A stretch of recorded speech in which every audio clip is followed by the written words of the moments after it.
Pinaigting ng Department of Migrant Workers ang kanilang kampanya kontra sa mga illegal recruiter.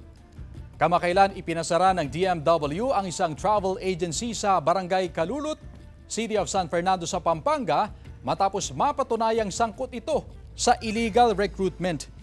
Ito na ang ikalawang travel agency, Visa Consultancy at Training Center sa Pampanga na ipinasara ng DMW ngayong taon, habang nasa 9 naman ang naipasara sa buong bansa.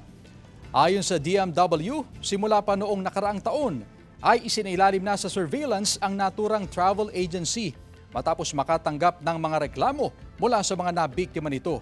Ilan sa mga ito naantala ang pag-alis matapos na ma-defer ng Bureau of Immigration.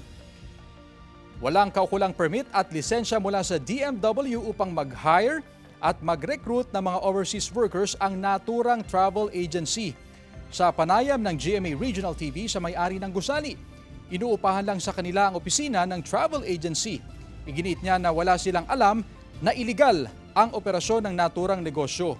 Bagamat may mga nakapaskil na permit sa opisina ng travel agency, natuklasang hindi ito rehistrado sa barangay at LGU.